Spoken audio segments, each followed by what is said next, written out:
আসসালামু আলাইকুম। নিশ্চয়ই সবাই ভালো আছেন। আলহামদুলিল্লাহ আমিও ভালো আছি। আজকে আমি শেয়ার করব আমাদের ছানাপোনাগুলার আনন্দের কথা।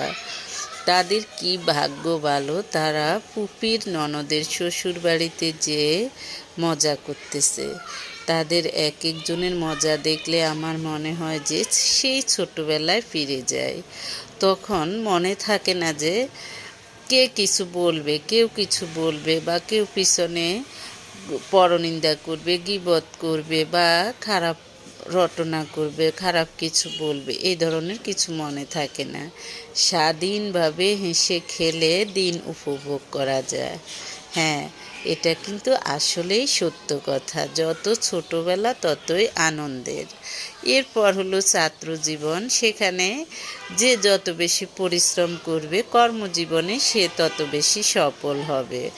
কোনো জীবন থেকেই কোনো জীবন কম না। তবে আমার মনে হয় যে সবচেয়ে বাল্যকালের জীবন হলো মজার। হ্যাঁ, এই বাল্যকালের জীবন সবার দেখতে দেখতে আপনাদের সাথে কিছু গল্প করে।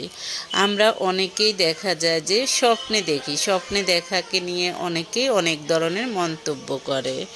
তবে হাদিস শরীফের একটা বইতে দেখলাম, কোনো ভালো স্বপ্ন দেখলে বুঝতে হবে যে এটা আল্লাহর রহমত। তখন আল্লাহর শুকরিয়া আদায় করবে। স্বপ্নের কথা কিন্তু না বলে বেড়ানোই ভালো।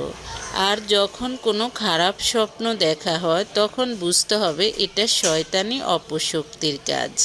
তখন এই অপশক্তির ক্ষতি থেকে আল্লাহর আশ্রয় প্রার্থনা করবে।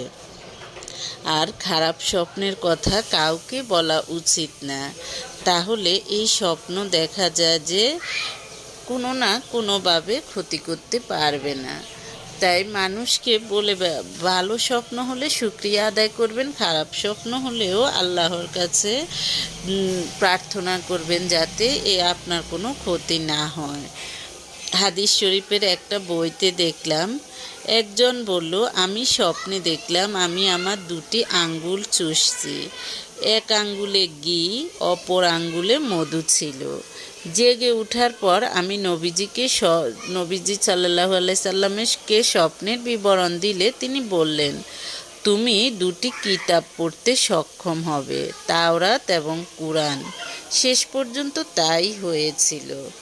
তাই স্বপ্নে দেখলে কখনো এগুলো নিয়ে হতাশ হবেন না। যখন ভালো কিছু দেখবেন তখন বুঝবেন যে আল্লাহ